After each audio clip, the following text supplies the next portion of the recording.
Agora, vamos tentar entender um pouquinho melhor os caminhos desse litígio, porque, em grande parte, essa cobertura do escândalo da Americanas não é só uma cobertura de uma recuperação judicial comum, se é que existem recuperações judiciais comuns, porque a gente está vendo, né? Isso se espraiando, a bomba explodiu, os estilhaços atingiram o mercado financeiro como um todo, né? A própria credibilidade do mercado financeiro brasileiro, a credibilidade da PwC que faz auditoria, a credibilidade das empresas que têm exposição e, claro, a credibilidade da própria Americanas, além dos impactos financeiros mais visíveis nas mãos das ações, aliás, dos investidores que têm as ações da Americanas nas mãos, dos investidores que têm ações dos bancos nas mãos, e também agora com os fundos que têm não só ações da Americanas, mas também debêntures já sofrendo com perdas disso. Para me ajudar nessa conversa, a gente abre o espaço para o nosso quadro Raio X, onde a gente tem um pouco mais de contexto dessas informações, hoje com foco nos litígios entre Americanas e os grandes credores, as grandes instituições financeiras brasileiras.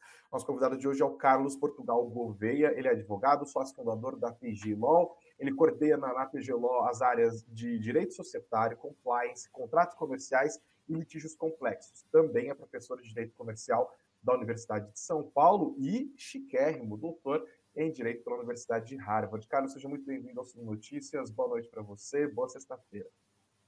Obrigado, Greg. Um prazer estar falando com vocês aqui da Suno. Prazer também estar falando com a sua audiência sobre esse tema tão importante aí para todos nós aí interessados no mercado de capitais. Ô Carlos, olhando para esse processo de recuperação judicial, eu arrisquei aqui, né, sem nenhuma segurança, inclusive, que talvez não se trate de um processo de recuperação judicial comum. Dá para dizer que existem processos de recuperação judicial comum? E com isso, a minha pergunta de fato é: quais são as idiosincrasias, os complicadores deste processo da Americanas em relação ao que geralmente acontece em processos de recuperação judicial? Eu acho que tem algumas, né? Algumas você já comentou aí na sua ótima apresentação. O fato de ser uma companhia que tem 3 acionistas que são muito conhecidos, né? Que são as pessoas mais ricas do Brasil. Acho que, obviamente, isso já traz uma atenção maior da mídia, cria melhores histórias. Mas a gente tem outros elementos importantes também. Um deles é justamente essa relação com os bancos, que no caso da Americanas, já desde a largada teve uma conotação diferente, ou seja, os bancos adotando uma postura muito mais agressiva do que a gente já viu em quaisquer outros casos. E aqui a gente sempre destaca que talvez isso seja uma reação à própria natureza da Americanas, né? Ela é diferente, por exemplo, da Oi, que foi uma outra grande recuperação judicial que trouxe a atenção. Por quê? Porque a Oi, ela era uma cash cow, né? Ela era uma fonte de recursos inesgotável. Então, as pessoas tinham uma crença muito grande de que ou elas seriam pagas ou elas sairiam da recuperação judicial. No caso da Americanas, se a gente for pensar em outras grandes varejistas que tiveram problemas, a gente tem, por exemplo, num passado um pouco mais distante, o MAP e Mesbla, né, que causou feridas no mercado durante muito tempo. Então, todo mundo sabe que empresas de varejo, né, que dependem muito desse relacionamento com os fornecedores e do seu crédito, né, que acabam sendo quase uma empresa financeira, na verdade, antes de ser uma empresa de comércio, se elas perdem a sua reputação, o negócio evapora no ar, né? Então, os bancos precisavam ser muito rápidos, precisam agir de uma forma muito rápida. Isso faz com que a recuperação judicial da Americanas ela ganhe uma característica diferente, porque, infelizmente, no Brasil, no geral, os processos de recuperação judicial são muito longos. E no caso da Americanas, a gente precisaria que ele fosse muito rápido para a gente conseguir ter uma solução de uma forma muito rápida. Tem uma outra questão em relação a Americanas que também faz com que ela seja especial, por assim dizer, que é o fato de que a Americanas tinha os chamados ADRs, né, que são os American Depositary Receipts, ou seja, ela negociava indiretamente as suas ações também no mercado acionário norte-americano, o que faz com que ela se exponha ao sistema de proteção dos acionistas existente nos Estados Unidos, que por meio das chamadas class actions, né, que são equivalentes ao que no Brasil nós temos as ações civis públicas, faz com que a gente tenha situações em que a gente poderia comparar, por exemplo, com o caso da Petrobras, né, no qual a gente teve, depois dos escândalos de corrupção, uma class action, né, uma ação civil pública nos Estados Unidos para indenizar os acionistas minoritários, e essa ação acabou sendo bem sucedida com um acordo que foi o maior acordo nesse tipo de ação na história dos Estados Unidos. Então isso acaba gerando um potencial efeito que a gente chama de circularidade dupla, né? Porque as ações civis públicas para indenizar os minoritários, no geral, elas já têm uma certa característica que é fazer a companhia, na maior parte das vezes, indenizar esses minoritários. Então, às vezes, a companhia que já sofreu algum problema, por exemplo, uma fraude, ela vai lá e tem que pagar mais dinheiro ainda para os minoritários. Então, isso é uma circularidade. No caso da situação brasileira, é uma dupla circularidade, porque só os acionistas americanos pagam.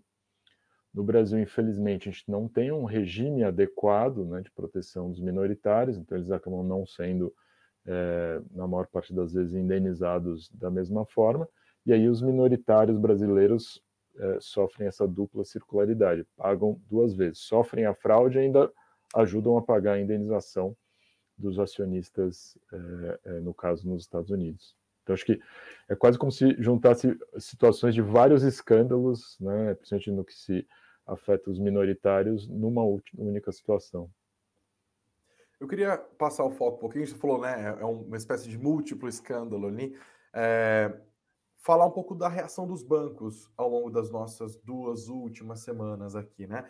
De fato, essas notas que os bancos estão emitindo, com o BTG Pactual puxando a fila ali, né, muito agressivo logo no começo, elas me lembram até aqueles textos de relações internacionais que a China emite, né? Quando eu comecei a ler, eu falei, porque os chineses são muito contundentes nas suas pronúncias.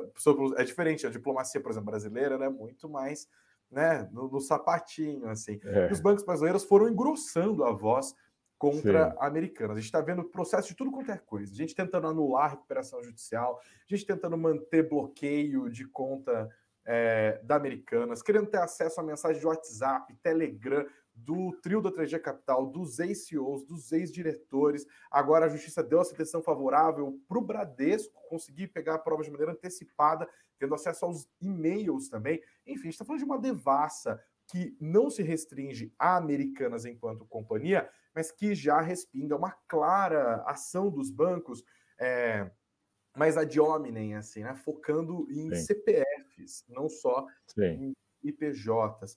Eu queria que você analisasse, para ajudar a gente a entender o que os bancos querem com isso e, dentro da sua experiência, se existe possibilidade, de fato, dessas iniciativas dos bancos encontrarem êxito.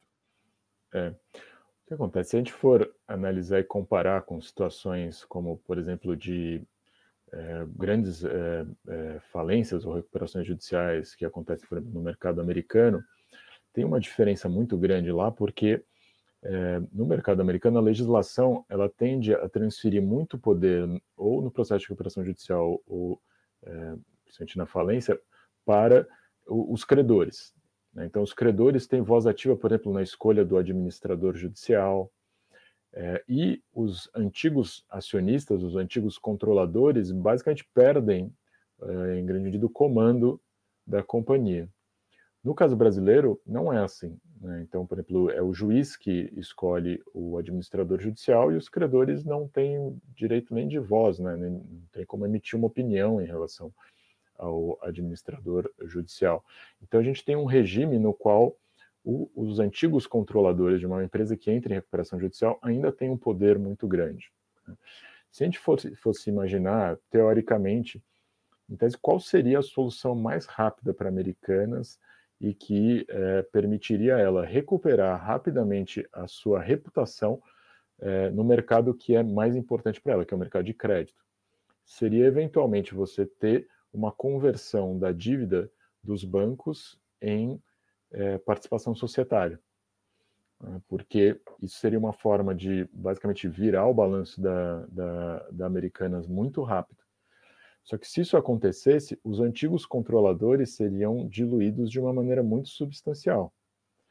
Se a gente for pensar nos acionistas minoritários, muito provavelmente, talvez eles seriam favoráveis a isso, né? Porque seria uma forma de, em 1, 2 meses, às vezes até em um prazo menor, né, porque isso poderia ter sido feito até por meio de uma recuperação, o que a gente chama extrajudicial, né, ou seja, sem a intervenção direta e imediata do judiciário. Isso basicamente permitiria recuperar essa credibilidade da Americanas e fazê-la, a gente continuar operando no mercado como se essas deficiências contábeis basicamente não tivessem acontecido. Uhum. Só que, como a gente sabe, no direito societário brasileiro, o controle é muito importante. E algumas pessoas até mencionam, mas eles não tinham mais o controle. Eles não tinham mais o controle dentro do padrão brasileiro. Só que, no exterior, o standard, por exemplo, para identificar um controlador é quem tem uma participação de mais de 20%. Né? Porque isso já vira uma participação 31, muito né? relevante. Eles já têm 30%. É que, no Brasil, a gente vive um mercado onde quase todas as empresas têm controle concentrado, com os controladores detendo algo próximo aí de 50% das ações, quando não mais de 50%, em alguns casos 100% das ações com direito de voto. Né? Mas você vai no mercado americano, inglês, por exemplo, não existe isso, é até difícil achar um controlador, né? E o que se identifica como controlador são o que aqui se inventou esse nome novo, aí, acionistas de referência, né? Mas na prática eles são controladores e perante a justiça americana eles serão considerados controladores. Então, a gente sabe que os bancos, se eles estão negociando com alguém, eles estão negociando com esses controladores. Né? Então, eles teriam que, basicamente, abrir mão e aceitar ser diluído para que a gente tivesse, por exemplo, essa alternativa na mesa. Mas, aparentemente, isso está descartado, né? No começo houve essa tentativa, por exemplo, vocês querem manter o controle? Beleza, então a gente vai fazer uma emissão gigantesca, vocês vão comprar essas ações, né? E aí falava-se de uma capitalização de 10, 15, 20 bilhões de reais. Segundo algumas matérias, a 3G falaram, já até 6 a gente banca, mais que isso também não. O que acabou jogando essa situação toda para uma batalha judicial. Mas você vê espaço para responsabilização individual do Lehman, do Teles e do Sicupira e também de eventuais ex-executivos ou até mesmo atuais executivos da companhia? Sim. Como eu disse, a venda de participações deles, que em tese, pela tradição brasileira, né, e pela previsão que existe na lei das SAs, tirou deles a condição de controlador no direito brasileiro, aconteceu, salvo engano, ali no fim de 2001. Só que, em tese, as falhas contábeis, elas são anteriores, ou seja, ainda do período que eles eram controladores. E no direito brasileiro, os controladores têm deveres fiduciários, né, para com a companhia. Em algumas situações, infelizmente bastante limitadas, no caso do direito brasileiro, onde todas as empresas têm controlador, você poderia também responsabilizar os controladores. Né? Idealmente, a gente poderia imaginar, isso aconteceria no âmbito de uma ação civil pública. Só que no Brasil a gente tem muito pouca experiência, né, com ações civis públicas. Uhum. A gente tem uma legislação específica, né, sobre ações civis públicas em mercado de capitais, que diz que a iniciativa para essas ações originalmente cabia ao Ministério Público e, após uma alteração legislativa em 2001, passou a caber também à CVM. Só que a CVM, desde que ela ganhou esse poder, a partir de 2021, ela nunca tomou essa iniciativa e não se identifica, né, nas próprias manifestações da CVM que ela tenha esse interesse, né, de buscar, eventualmente, uma responsabilização para proteger os minoritários e, eventualmente, também responsabilizar os controladores. Mas no caso americano, dos acionistas que detêm ações que são justamente registradas lá como recibos de depósito, eles poderiam entrar com ação não só contra a Americana, mas também contra os controladores. Porque, de acordo com o direito de mercado de capitais americano, isso foi até uma reação à crise de 29. Né? Então, o Securities Act ele tem um artigo específico dizendo que os controladores têm responsabilidade. E lá nos Estados Unidos, a definição de controladora, ela não está prevista na lei. Ela é identificada justamente pela prática, né? Caso a caso. Caso a caso. Mas, até nos estudos acadêmicos, um critério é justamente você ter mais do que 20% das ações com direito a voto. Mas, eventualmente, em algumas companhias, nos quais mesmo acionistas com menos de 20%, mas que indiquem um número substancial, por exemplo, de membros do conselho de administração, eventualmente podem também ser responsabilizados. Sim. Então, existe essa possibilidade. Então, se eu fui bom aluno do que você falou agora, eu entendi melhor por que o Bradesco procura atalhos, por assim dizer, na justiça americana e eventualmente na justiça europeia para conseguir chegar no trio de referência ali, no pessoal da 3G Capital. Porque no Brasil, esse dispositivo talvez não seja tão regulamentado assim, ou ele seja mais limitado do que em outros lugares. Assim, dá para chegar neles, mas a via externa. Isso, acho que é exatamente isso, é criar mecanismos de pressão, mecanismos de acesso à informação também, né? Porque se você for ver no mercado americano, eles têm, no sistema jurídico americano, em todos os processos judiciais, existe uma fase preliminar, né, que é uma fase que lá se denomina discovery, né, que é a fase de apresentação de provas. E lá existe esse dispositivo que é a busca da verdade absoluta. Então, você tem que deixar a outra parte acessar todos os seus documentos, todos os seus e-mails, né? Então, por exemplo, essa busca de uma produção antecipada de provas do Bradesco no Brasil, ela é algo um pouco excepcional, né? Você ter acesso aos e-mails é algo que não faz parte da nossa tradição.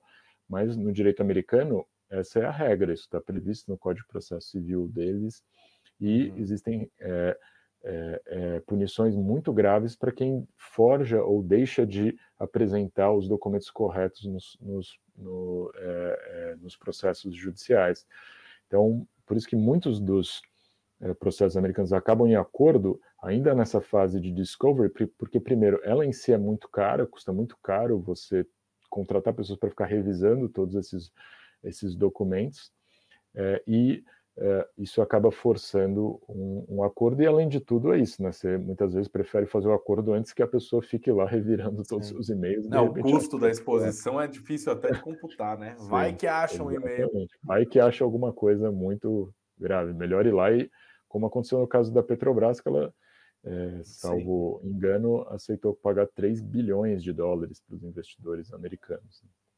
Vital constrangimento. Carlos, para encerrar aqui a nossa conversa, eu queria falar um pouco, ainda falando dos bancos, mas já dentro do contexto da recuperação judicial no Brasil. O processo foi aceito pela Justiça brasileira, foi aceito pela Justiça americana, ainda falta a Assembleia dos Acionistas aprovar, mas parece um caminho único, né? Não há dilema aqui a ser analisado.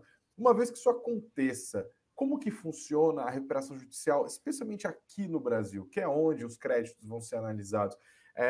Os bancos vão tentar outras vias, já falamos sobre isso, mas como que vai ser? Tem um juiz, ele senta o representante do banco, o representante da Americanas, sei lá, o representante do Itaú, e fala, tem aqui essa grana que deve, como que estabelece juros, o que vai pagar, vai ter que ter desconto, enfim, como que funciona essa negociação dentro de um processo de recuperação judicial aqui no Brasil? As partes, em tese, seriam principalmente 4, né? Você tem o juiz, lógico que é muito importante, e agora tem todo esse debate se, eventualmente, qual que seria o foro adequado, se seria o Rio de Janeiro, se seria São Paulo, né? É um debate preliminar, mas que eventualmente vai ser bastante importante. Me parece que a Americanas estrategicamente preferiu o foro do Rio de Janeiro, e a maior parte das instituições financeiras acredita que seria o foro adequado seria São Paulo. Então, essa vai ser uma das primeiras discussões. O outro player importante é o administrador judicial, né, que nos Estados Unidos é chamado de trustee, que é indicado pelo próprio juiz. Além disso, a gente tem a Assembleia de Credores, que aí ela é dividida em classes, né? São 4 classes. Uma classe dos trabalhadores, no caso da Americanas parece não ser um problema relevante. Proporcionalmente, a gente tem a classe dos credores com garantia, real, que aí, no geral, são os bancos, e aí a gente tem a classe dos quirografários, que são aqueles que não têm garantia, e, no geral, são todos os fornecedores. E aí tem uma quarta classe das micro e pequenas empresas. Nos Estados Unidos tem uma outra figura, que também é prevista na lei brasileira, que é o Comitê de Credores, e que é muito utilizado nos Estados Unidos. Então, no geral, como eu falei, lá a governança da recuperação judicial, no geral, está mais na mão dos credores. Esse comitê de credores tem um papel muito relevante. No Brasil, ele raramente é instalado. Então, essas negociações elas acabam ocorrendo até de maneira informal entre os grandes bancos e a administração da companhia, porque uma vez aceito o pedido de recuperação judicial, a companhia tem que apresentar um plano de recuperação judicial. Uhum. E é nesse plano de recuperação judicial que vai vir o famoso haircut, né, que a gente vai saber quanto que eles vão querer cortar da dívida. E aí, essa questão, né, o que é, em tese, a negociação? Se a empresa tem muito interesse em que o plano seja aprovado e que ela rapidamente consiga sair da recuperação judicial, ela vai apresentar um plano bastante razoável e, eventualmente, já dialogado com os maiores credores. Se ela quiser, eventualmente, o que a gente falaria no popular aqui, embarrigar o processo, eles vão apresentar um primeiro plano de recuperação judicial esdrúxulo, né, completamente absurdo. E aí tem um outro problema do sistema brasileiro, que é esse, né? Sempre o plano tem que sair da administração da companhia. Os credores não podem eles próprios criarem um plano. Sim. Então, é algo que dá, como a gente tinha conversado, muito poder para a administração da companhia e, por consequência, para os atuais ou antigos controladores. Aí. Mas agora você trouxe informação, eu fico pensando, quais seriam os incentivos, né? Tudo na vida é incentivo. Americanas, aparentemente, não está tendo um bom diálogo com os bancos, né? Ela não teria, nesse caso, disposição para apresentar um valor que os bancos topassem logo de cara ou construir uma proposta antes disso acontecer.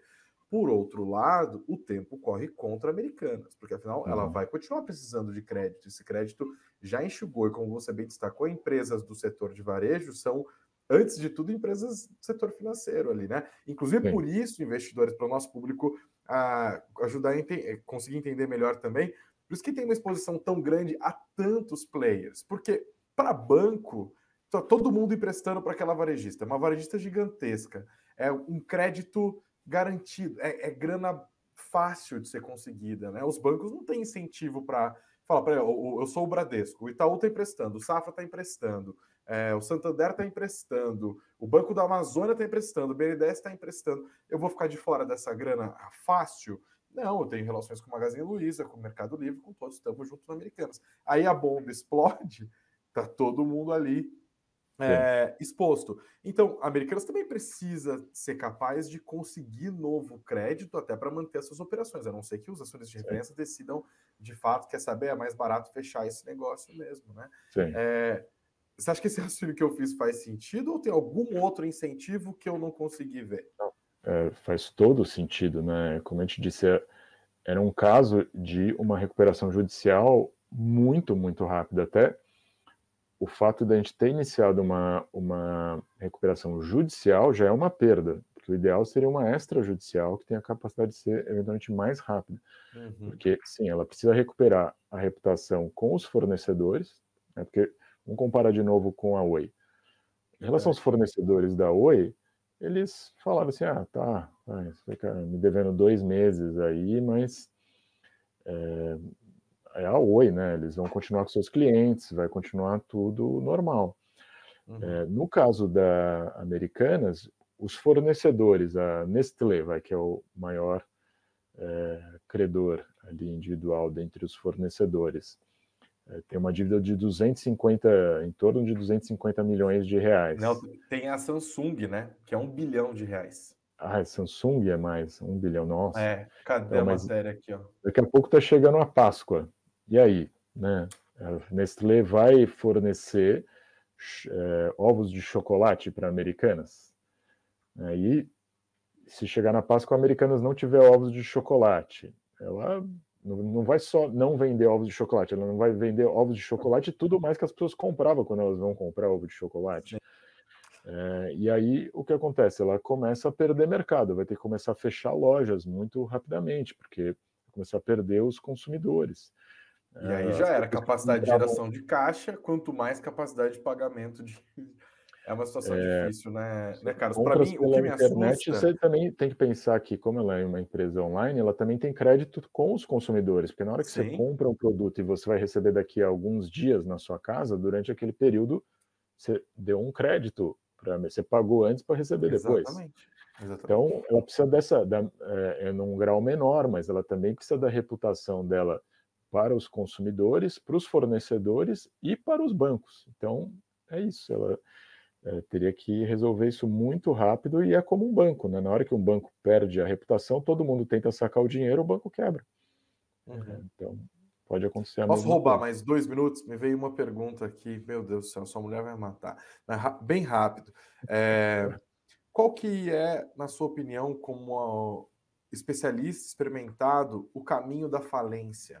Eu acho que essa palavra tem que ser colocada aqui, porque quando tudo explodiu, eu falei com várias fontes, as pessoas falaram, olha, uma recuperação judicial é improvável, Americanas é impossível de falir, os credores têm muito interesse em que isso aconteça o mais rápido possível. Deu uma semana, entrou em recuperação judicial. Deu mais 2 dias de recuperação judicial nos Estados Unidos. Então eu me trago o direito de trazer a palavra falência aqui, com todo o peso que ela traz. E aí eu pergunto para você, o que tem que dar errado neste processo para que a palavra falência passe a ser mais respeitada como uma possibilidade real? É um prolongamento da recuperação judicial com uma dificuldade de aprovação do plano de recuperação judicial.